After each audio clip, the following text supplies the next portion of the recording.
Hola, ¿cómo están todos? Esto es Yoga como una aprendiendo a sentir en red. Bueno, hoy les quería traer lo que anunciábamos hace unos días, ¿no? Un análisis sobre Plutón entrando en Acuario, que ya está como que prácticamente ya de ida, ¿no? Ya no vuelve a Capricornio, ¿no?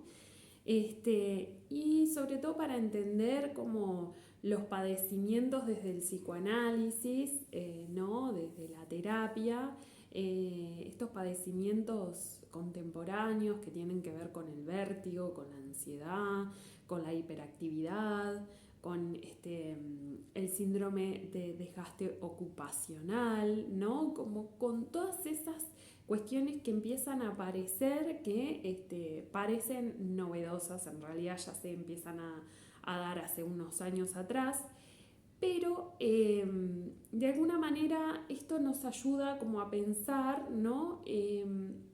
Estas épocas, ¿no? Lo que estamos atravesando como humanidad, con los fenómenos que se están acentuando, digamos, están agarrando fuerza con Plutón en Acuario. Entonces yo, antes que nada, como que quería comentar un poquito qué es Plutón en Acuario, qué significa en astrología Plutón en Acuario. Acuario es un signo, es el signo más evolucionado que tiene el aire, el elemento aire, ¿no? El aire tiene que ver con las ideas, con los pensamientos, con las ocurrencias, ¿no? Con los proyectos, ¿no? Y con la comunicación. Y bueno, Acuario, al ser el elemento más evolucionado, ¿no? El signo más evolucionado dentro del elemento del aire, nos propone como siempre pensar en el futuro, siempre hacer proyectos al futuro y nos transmite cierta impaciencia. Esto es una energía baja en Acuario, ¿no? O sea, que se puede leer en varias cosas de nuestra vida, pero también la energía alta tiene que ver con con, digamos, un sentimiento común de fraternidad, de igualdad, como que tiene que ver con las comunidades. En este sentido, Acuario nos ayuda a pensar en una humanidad mucho más evolucionada, que conecta con una complejidad, ¿no? Y que permite como cierta apertura, ¿no? A mirarnos todos iguales, desde un ideal humano, ¿no? El tema es que, como todo, están las luces y las sombras. Vuelvo un poquito a las sombras de Acuario. Acuario, como signo de aire, siempre está en el futuro, en su cabeza, en sus ideas. Acuario tiene que ver con cómo absorbe, ¿no? la energía transpersonal, la información transpersonal, y la ancla a la tierra, ¿no? Y en ese sentido, Plutón ahí tiene que ver con esta danza entre las energías elevadas de Acuario y las energías bajas. Entonces, ¿qué pasa? Para entender un poquito el espíritu, la energía de Acuario, Acuario tiene dos regentes o dos planetas representantes que son Saturno y son Urano. Urano tiene que ver con el dios del cielo, ¿no? Y Saturno está asociado con Cronos, con la conciencia, con la sabiduría y el manejo del tiempo. Dos cuestiones hoy, ¿no? Que están, o sea, a ver, el tiempo, ¿no? El tiempo para el mundo de hoy es muy importante. Si hoy tenés tiempo es un nuevo paradigma de la riqueza, ¿no? Entonces, ¿por qué digo todo esto? Porque, bueno, Urano, al ser el dios del cielo, yendo a la mitología, ¿no? Eh, Tenía muchos hijos con Gea, con la tierra, ¿no? La tierra y el cielo como seres que, simbólicos, ¿no? Que procreaban. Pero el problema es que Urano, ¿no? Todos los hijos que tenía los percibía como horribles, porque siempre eran o cíclopes, ¿no? Gigantes con un ojo, o monstruos con 7 cabezas. Y sus creaciones siempre, o sea, su producción siempre la encontraba defectuosa, horrible, y mandaba a estos hijos a los túneles, a el bajo de la tierra, ¿no? Como castigo, y los quería eliminar, les quería dar muerte a todos sus hijos, ¿no? Y de hecho lo hacía. Entonces, la Tierra, cansada de estos abusos, después de todo que hacía Urano, ¿no? Y cansada de que atentara contra sus propios hijos, dolida, manda por medio de sus hijos, ¿no? A matar a Urano. Así que Cronos toma como la posta, ¿no? Y en una pelea que tienen con Urano, en un duelo, lo castra a Urano, ¿no? Y tira sus testículos al mar, ¿no? Y ahí quédense con esta imagen, ¿no? Porque la castración, en esto que vamos a hablar, es muy importante, ¿no? Un límite. A ver, acá el límite viene por parte del dios que representa al tiempo, ¿no? La imagen, lo simbólico que representa el tiempo, y por otro lado viene por parte de Gea, de la tierra, de la naturaleza. Nosotros somos todo eso. Y también somos Urano, ¿no? Que producimos, que pensamos, que creamos, y que siempre nos adelantamos al tiempo, y capaz que queremos proyectar algo ahora y nos parece súper defectuoso, horrible, porque al tomar la forma en la Tierra nos parece limitado, entonces ya toma defectos por estar anclado en la Tierra, en la realidad, ¿no? Entonces, bueno, esto nos sirve para pensar un poquito cómo van a actuar estos personajes con Plutón en Acuario, ¿no? Plutón viene a bailar una danza con estos dos personajes un poco particular, porque viene a mostrar las sombras de cada uno y el potencial que tiene cada uno de estos factores acuarianos. A ver, la sombra viene a mostrar lo que ya se tiene que morir de alguna manera, aparece justamente para ser alumbrada, para ser integrada a nuestra realidad y hasta nuestra nueva conciencia, ¿no? Acuariana, que hasta ahora en la humanidad no se venía viviendo, ¿no? Conciencia acuariana, para bajarlo a la Tierra, relacionado con los avances tecnológicos, las distintas comunidades que se arman, ¿no? Humanas. Bueno, todo lo que tiene que ver con la comunicación, con las nuevas maneras de comunicarse, rápidas, veloces, ¿no? Con los procesos de producción, desde una fábrica hasta uno mismo emprendiendo, trabajando, ¿no? Tiene que ver con toda una era que también proclama como su lema, el lema acuariano es un poco la libertad también, ¿no? Entonces, Plutón acá viene a mostrar sombras de todo esto que estamos hablando, ¿no? Sombras de la libertad, las sombras de la libertad, las sombras de estas formas de producir, las sombras de la velocidad de la comunicación, de la velocidad mental, ¿no?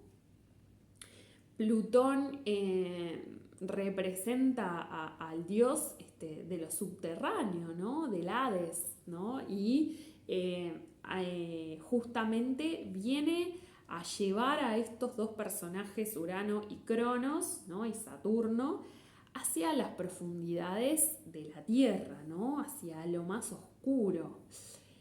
Entonces, esta noción de Cronos, que cuida el tiempo, que es el dueño del tiempo, ¿no? cómo puede llegar a mostrar o arrojar su sombra, ¿no?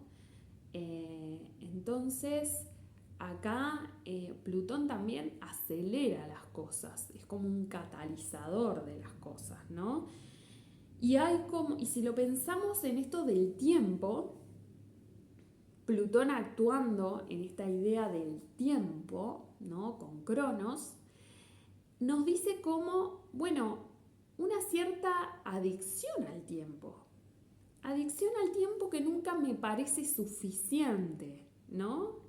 Y en el sentido de que nuestra sociedad toma esta adicción al tiempo como el lema de la canción Forever Young, ¿no? Por siempre joven, ¿no? Lo veo en muchas generaciones, 40, 50, 60 años, que están en esta negación al paso del tiempo, ¿no? Plutón tiene que ver con el deseo, tiene que ver con algo que me obsesiona, con la adicción, ¿no? Con el dame más, que no tengo fondo, ¿no? Entonces, si lo pensamos por el lado del tiempo, por el lado de Cronos, empieza a aparecer toda esta sombra relacionada a la negación del paso del tiempo, o más bien a cómo nos relacionamos con el paso del tiempo, ¿no? Lo aceptamos, nos negamos, ¿no? Por eso aparece toda esta suerte casi de obsesión con las dietas para limpiar tu hígado, la desintoxicación para ser más joven, las cremas, las cirugías estéticas, el mundo de la cosmética, de la imagen. Acuario también ahí tiene un trasfondo imaginario de la perfección, de que nada nunca en la realidad es perfecto. Sin embargo, en mi cabeza, en el más allá, en el más adelante, va a ser perfecto. Entonces, ¿cómo nos interpela a la humanidad esta adicción al siempre joven, ¿no? Al negarnos un poquito a la muerte, pero van apareciendo con estas cosas una contracara, que ahora la vamos a ver, ¿no? Que se está dando como fenómeno social, ¿no? Que ahora vamos a ir en un momento a eso, ¿no? Pero también quería analizar un poquito cómo se vería la sombra plutoniana, ¿no? Con Urano. Que Urano, ¿no? El cielo, el dios de las ideas, de la creación, del emprender, ¿no? Del producir algo, ¿no? O sea, él violaba a Gea, ¿no? A la tierra y procreaba, ¿no? Sin pausa. A ver cómo nos suena esto, ¿no? Producir, rendir sin pausa, ¿no?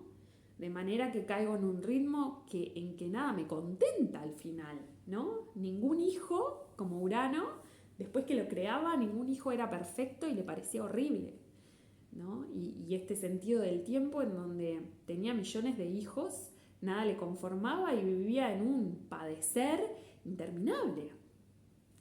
¿Y cuánto tiene que ver esto con lo uraniano que tenemos adentro, ¿no? Hoy en día, que lo podemos pensar como ese personaje de el rendir, el hacer, la sociedad del hacer, del consumir, ¿no? Del emprender, del crear, del dale vos podés, ¿no? Estas empresas que empiezan a adoptar toda esta estética, esta lógica, esta dialéctica, que en exceso empieza a mostrar sus sombras, empieza a mostrar sus desequilibrios, ¿no? Sus obsesiones, su frenesí y todo lo que trae aparejado, ¿no? con esta forma que tiene, ya no es una forma que responde de manera que rechaza lo que se le presenta, o sea, en nuestro cuerpo, ¿no? Pensemos en nuestro cuerpo y acá voy a traer justamente a un autor que se los recomiendo, que es Byul-Chul Han, que es un coreano, ¿no? Que es filósofo y empieza a hacer un análisis de la sociedad del cansancio, ¿no? Es un libro que tiene que se llama La sociedad del cansancio Y es muy interesante, ¿no? Cómo él empieza a analizar la sociedad del rendimiento, de la producción, ¿no? Entonces yo me pregunto cómo la sociedad del rendimiento, ¿no? De estas velocidades, de la creación, de los avances tecnológicos, de que todo es posible hoy, empieza a mostrar su exceso, su desequilibrio y empieza con enfermedades mentales, patológicas, como el vértigo, como la depresión, como el agotamiento, ¿no? El agotamiento que me genera la incapacidad de responder frente a algo, ¿no? Porque ya hay un agote del deseo, ¿no? Entonces, a raíz de muchos casos de los que me ha tocado atender, gente que viene con depresión, con vértigo, ¿no? Los síntomas del vértigo justamente son náuseas, son que en tu cabeza todo empieza a girar, ¿no? Palpitaciones, ¿no? Esto asociado al vértigo por estrés, ¿no? Mareos, esta sensación como de flotar con mi mente, ¿no? De no estar pensando en nada y estar como flotando en mi mente, ¿no? Son todos síntomas de un vértigo por estrés, ¿no? De pérdida de equilibrio, ni que hablar, de que todo gira dentro de uno. Es un padecimiento muy feo para la persona que viene, ¿no? a trabajarlo. Me comparten como un agotamiento en general, ¿no? Entonces cabe como empezar a pensar, a abrir preguntas relacionadas a cuánto de estos fenómenos están respondiendo a una dialéctica, a una lógica del rendimiento, del hacer, del producir, del crear, del siempre poder, el poder más, ¿no?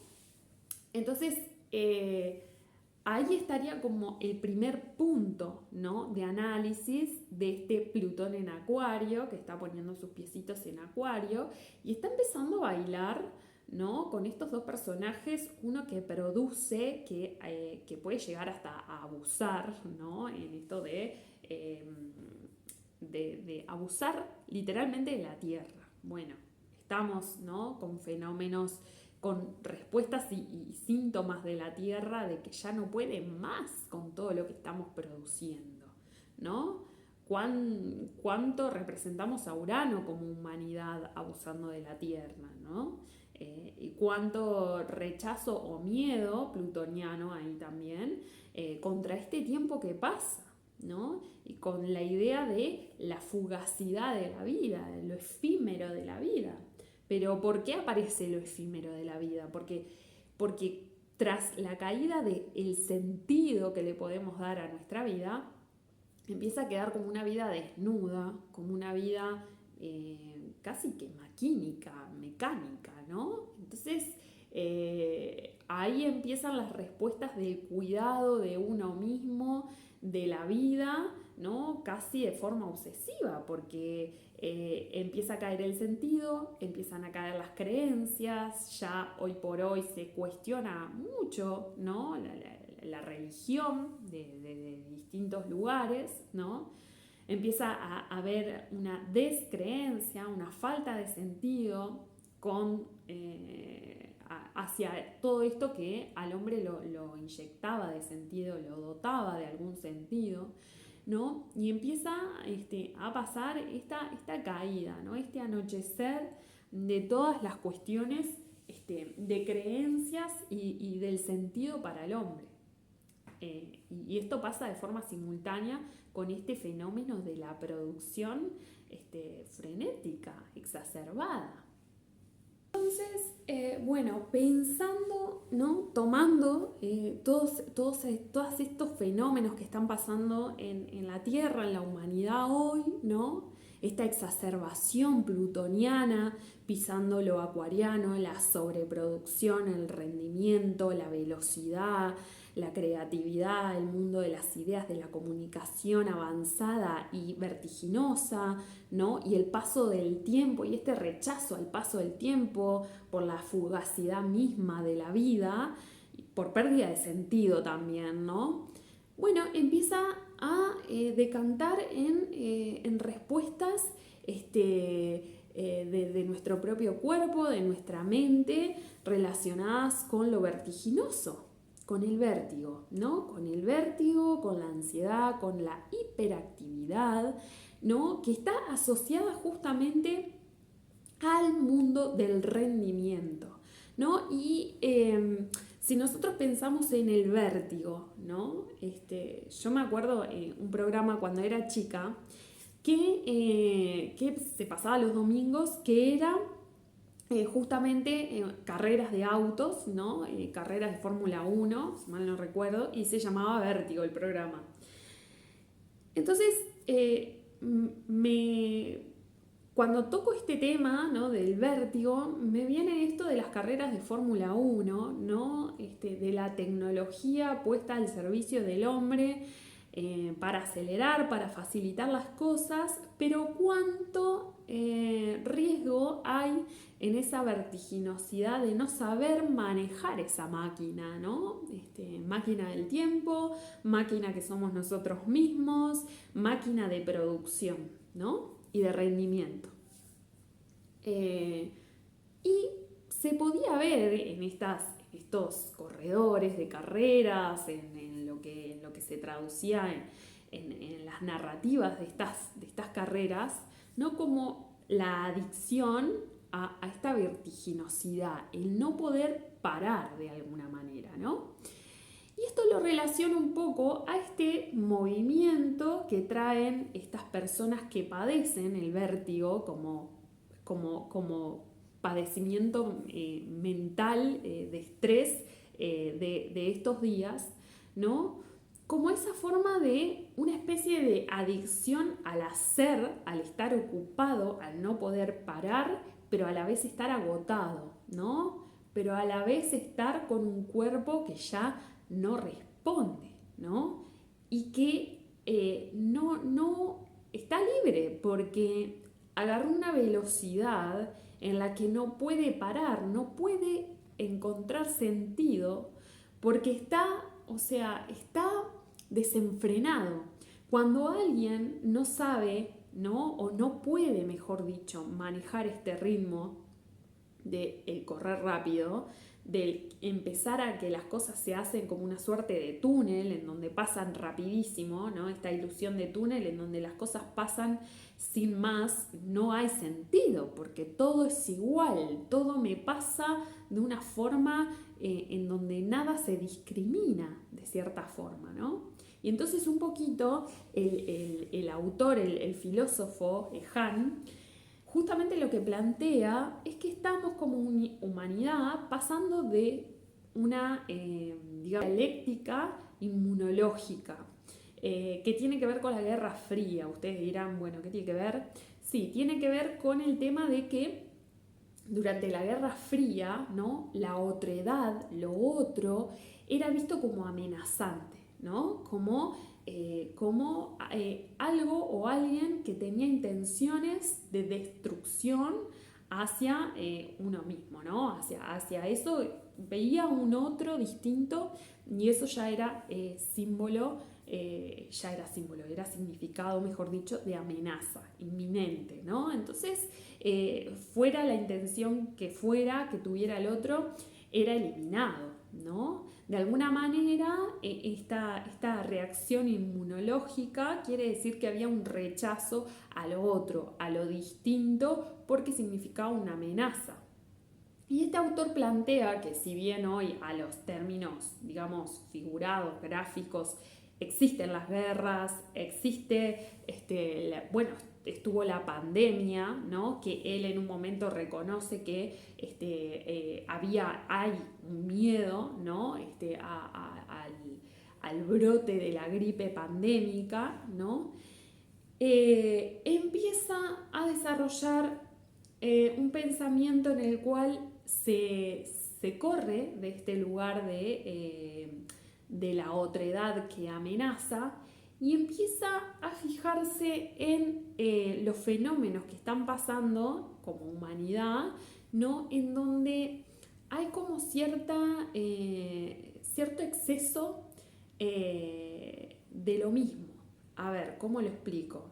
De alguna manera, la sobreproducción, la sobreinformación, la sobrecomunicación, ¿no? Genera esta violencia, ¿no? De lo positivo, es decir, del todo es posible, de lo pletórico, que quiere decir tener muchísimas opciones de distinto rango, de distinto género, de distintas cuestiones, ¿no? Para yo elegir.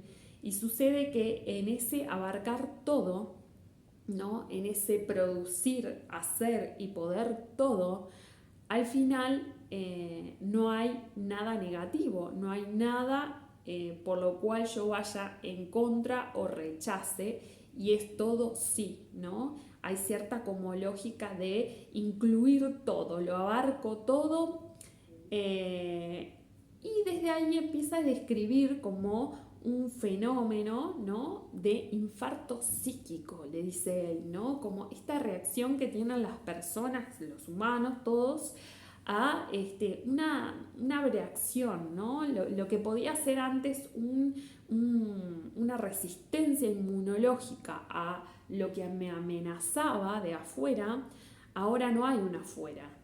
Ahora hay una inclusión tan grande, hay una mismidad, ¿no? Hay como que todo se transforma en lo mismo, que no hay una afuera, no hay un enemigo, y lo que sucede es que en vez de resistirnos inmunológicamente, respondemos con lo que él llama una reacción, ¿no? Una descarga de una experiencia desagradable, ¿no? Y que tiene que ver con lo digestivo y lo neuronal, dice él, ¿no? Fíjense las dos cuestiones que tienen que ver con el vértigo, después de todo, ¿no? La cabeza y lo digestivo, ¿no? Como respuestas de una repulsión a tanta información, a tanta velocidad y a tanta sobreproducción.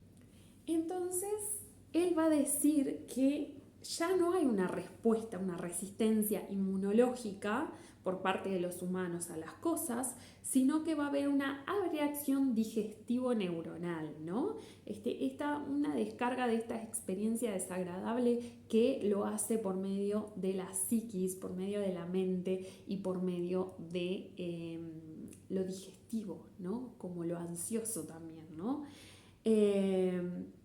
Y acá lo cito a él, ¿no? Porque me parece que tiene, no sé, frases como muy buenas, ¿no? Que dice, la hiperactividad es paradójicamente una forma en extremo pasiva de actividad, que ya no permite ninguna acción libre.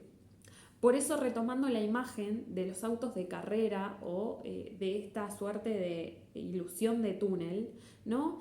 En esa vertiginosidad, ¿qué acción libre va a haber si no tengo opción? No tengo libertad de movimiento, ¿no? Y transferencialmente, o sea, ya metiéndonos en lo terapéutico, en el psicoanálisis, lo que a mí me pasa muchas veces con estas personas que atiendo con vértigo, ¿no? Es esa sensación justamente de falta de movimiento, de falta de libertad, de algo tan estructurado, tan controlado, que no da lugar a otro movimiento distinto, ¿no? Y es interesante porque este autor, ¿no? Se mete justamente con el caminar, con el movernos, ¿no? Con cómo el humano se mueve, ¿no? Y él dice varias cosas interesantes, pero algunas de estas son que el humano camina.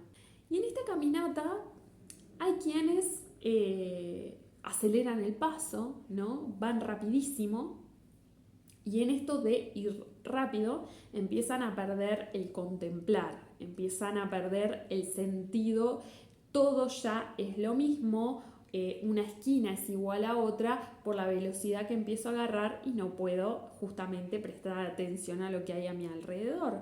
Entonces, describía a estos tipos de caminantes como acelerados y atrás de cualquier actividad que los saque, ¿no?, del vacío, del aburrimiento, ¿no? Como algo negativo, como algo que significa algo como un fracaso, vamos a ponerle así, ¿no? Y decía que había otros caminantes que justamente lo que hacían era caminar, sí, caminar, observando lo que les pasaba al caminar hasta llegar a un tipo de aburrimiento, hasta conectar con el aburrimiento. Y ahí era la posibilidad justamente de conectar con algo distinto. Y el aburrimiento generaba, ¿no?, algo que los animales no pueden hacer y los humanos sí, que es el bailar. Y el bailar es generar ese paso distinto, ese flotar, ¿no?, en esa ilusión que te da el baile, ¿no?, simbólicamente de cómo bailamos con la vida también, ¿no? Entonces, fíjense la diferencia entre estos dos formas de andar, ¿no? Uno acelerado, no permitiendo conectar con el aburrimiento, ¿no? Ya no tiene libertad de elegir tampoco, de moverse, porque lo único que sabe es lo mecánico, ¿no? Una actividad tras otra, ¿no? El conectar con el aburrimiento genera como una especie de desesperación, ¿no? Y entonces ahí pueden pasar dos cosas: o evito eso corriendo atrás de otra vertiginosidad, de otras 1000 millones de actividades, o conecto con el aburrimiento, me apropio de ese espacio para generar algo distinto a lo animal, que es el baile, ¿no?, que es la creación, la creatividad propiamente dicha, ¿no? Entonces fíjense la libertad que dan, ¿no?, los entretiempos en ese caminar, ¿no? El parar, el ir mirando y la especie de sentencia a esta percepción de una vida como fugaz, como efímera, ¿no?, en donde se pierde todo sentido por esa ilusión de túnel, ¿no?, que genera lo vertiginoso. El hacer por hacer y el hacer más por el poder hacer, ¿no? Entonces, ¿qué pasa? Las respuestas de los padecimientos psíquicos están como señalando con lucecita roja eso, ¿no? El no poder hacer más, ¿no? El no poder porque no puedo más del hacer más, ¿no? Entonces, fíjense qué interesante, porque una paciente hace mucho tiempo me dice que respirara ella, ¿no?, ella con vértigo, y me dice que respirar a ella le cansaba. En esa semana me cuenta que estaba agotada, ¿no? Y que respirar cuando hacía los ejercicios de respiración para el vértigo justamente, la agotaban. Entonces fíjense ustedes, ¿no?, qué nivel de agotamiento, que encontrar un momento para un respiro, para tomarse un respiro, no podía ser posible porque hasta eso la agotaba, ¿no? Y el espíritu de esto que les quiero transmitir un poco, que quiero compartir para pensar en esta era acuariana con Plutón ahí, ¿no?, es esto, ¿no? El entretiempo. ¿Qué viene a significar en nosotros? ¿Viene a significar un aburrimiento sí o sí, obligado? ¿Viene a significar tiempos de creatividad, de expansión, de contemplar las cosas, ¿no? Y apropiarnos de un sentido en ese espacio, ¿no?, que es del no hacer, ¿no? Entonces, pensar un poquito en este respiro, en estos paréntesis que nos dan la vida, ¿no?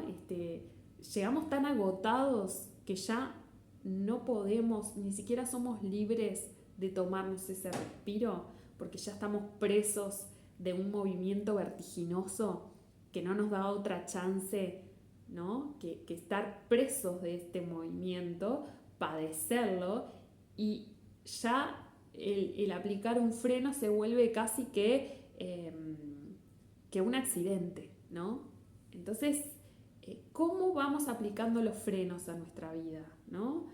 ¿Cómo acá empieza, creo yo, ¿no? Esto es una opinión, pero me parece que va hacia ahí, cómo las nuevas educaciones van a ser justamente cómo contemplar, cómo mirar, el aprender a mirar, el aprender a pensar, a tener una pausa, a relacionarme con un espacio que no tenga que ver con el tiempo, el no tiempo, ¿no? Como este entretanto, ¿no? Como este entre algo que termina y otra cosa que comienza, ¿no? ¿Cómo me llevo con ese paréntesis? Yo creo que la educación va a empezar a surgir, de hecho ya hay mucha publicidad a partir de eso, muchos movimientos, bueno, por ejemplo, de escuelas de yoga, de escuelas de meditación, de mindfulness, ¿no? Que no es ni más ni menos que estar haciendo concentrado una cosa, estar comiendo y estás en esa actitud y en esa acción de comer, pero estás registrando los gustos, estás registrando el aroma que tiene la comida, estás en eso, ¿no? Y este autor también plantea un poquito eso, ¿no? Cómo hemos perdido esa capacidad de contemplar eso, ¿no? Que estamos haciendo. Porque la humanidad ahora se ha tornado una humanidad multitasking, o sea, él lo dice, ¿no? Como en esto de que de repente estoy en la computadora y estoy en el celular, pero justamente estoy en mi casa trabajando y a la vez estoy comiendo, ¿no? Entonces, esto lo empieza a asemejar justamente con los animales salvajes, ¿no? Por ejemplo, el león cuando caza a su presa y está comiendo, no está sintiendo el gusto y está compenetrado en eso. Sí, está comiendo, pero también está alerta de cuidar a sus cachorros, de no ser atacado, de cuidar sus parejas sexuales. Justamente está en muchos escenarios, en muchos frentes al mismo tiempo, ¿no? Sin poder estar en una cosa sola, ¿no? Y ahí hay como un desvanecimiento, ¿no? En el humano, justamente, del ser, el desvanecerse en este ser multi acción, ¿no? Multi atención. Entonces, ahí se genera todo ese túnel vertiginoso que genera esta resaca repulsiva, ¿no? Que tiene que ver con estos infartos psíquicos que este autor utiliza para describir estas respuestas, ¿no? Que nos hacen padecer. Ahora, otra punta de todo esto es justamente qué energía uraniana, ¿no? Creativa, que conecta con ideas, que piensa, que intercambia, que estudia, o vaya a saber qué crea, ¿no? Qué produce, qué tipo de uraniano queremos ser, ¿no? Y qué tipo de Cronos, de Saturno, del límite queremos ser, ¿no? Acá cómo convive la productividad con la castración, con el límite, ¿no? Nosotros en psicoanálisis decimos la castración, el límite necesario para dar forma, para contener algo, ¿no? Que es tan importante en este sentido de la vertiginosidad, de que voy flotando sin control y ya no me puedo contener en mi propio cuerpo, no puedo tener equilibrio, no puedo tener un eje, lo pierdo, me descentro, ¿no? Entonces plantea como que venimos también desde una humanidad que lo toma de un filósofo como Foucault, que dice justamente que es venimos de el ser disciplinado, ¿no? El ser disciplinado que hacía de la escuela, o sea, del hospital nacía, se iba a la escuela, de la escuela se iba a la fábrica, ¿no? De la fábrica se iba a su casa, pero siempre estaba disciplinado, estaba determinado en una cuadrícula en donde se podía ubicar topológicamente a esa persona, ¿no? Se podía ubicar territorialmente a esa persona, ¿no? Y estaba como contenida dentro de todo por límites, ¿no? Por obligaciones, hay prohibiciones, hay disciplina, ¿no? Y ahora hay una continuidad de este ser disciplinado, pero con un plus más, que es el ser del rendimiento, ¿no? De la sobreproducción. Este ser del rendimiento que propone este autor trabaja mucho con el ser tu propio esclavo, en definitiva, ¿no? Y ser el verdugo, ¿no? En esto de que todo lo puedo. Como todo es posible, ¿no? Ahora no solo es un poder disciplinado, sino que es un poder desenfrenado. Es un poder exacerbado, ¿no? Y entonces justamente responde a una lógica de la sobreproducción, porque se vio que el ser disciplinado tenía un límite para producir y el ser del rendimiento producía mucho más, ¿no?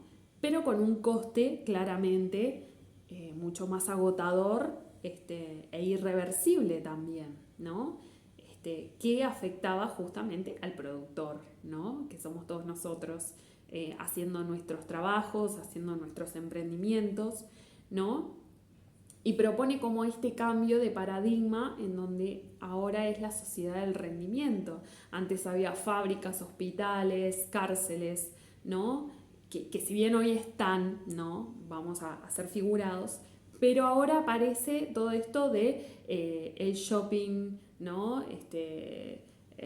Las empresas, ¿no? Y la desterritorialización, ¿no? Que implica también un desvanecimiento del ser físico, y ahí empezamos con todo este tema del no tiempo, de la vertiginosidad, del sinsentido también, ¿no?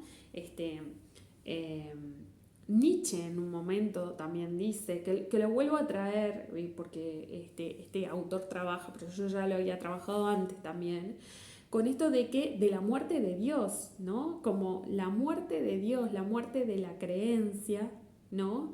Que nos deja justamente frente a una vida desnuda, sin sentido, y que nos deja como en esta visión cruda de las cosas, ¿no? Que termina siendo fatal, ¿no? Porque no tenemos un sentido. Y ahí está aparejada todo el tema de la depresión como respuesta a estas libertades paradójicas, ¿no? De vos sos libre, emprendedora, sé porque podés más, ¿no? Y en realidad, ¿cuántas de las personas tienen una respuesta depresiva como la incapacidad de poder hacer justamente? Y es como el autorreproche del fracaso también, de no poder responder a esa lógica del hacer, ¿no? Que esta es la doble cara también, como de esta vertiginosidad, ¿no? Y todo decanta en un agotamiento, ¿no? Que es un factor común, que es distinto al descanso fundamental, que lo trae este autor de otro autor, ¿no? En su libro, que el descanso fundamental tiene que ver con un descanso en donde se cumple una función en ese descanso, en ese no todo, ¿no? Estoy descansando, estoy ocupando una forma de estar que tiene que ver con el no hacer, ¿no? Y cuán valioso es ese lugar y cuán importante es ese lugar del no hacer, ¿no? De la negatividad, dice él, que tiene que ver con justamente el frenar, el parar, el de repente tener un inconveniente, tener un paréntesis, una interrupción, ¿no?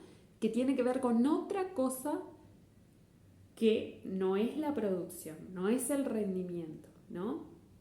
Y compara este descanso fundamental con el agotamiento, que el agotamiento ya es el infarto psíquico del que habla, que tiene que ver con esta incapacidad para ya no poder, para ya no responder a más nada, ¿no?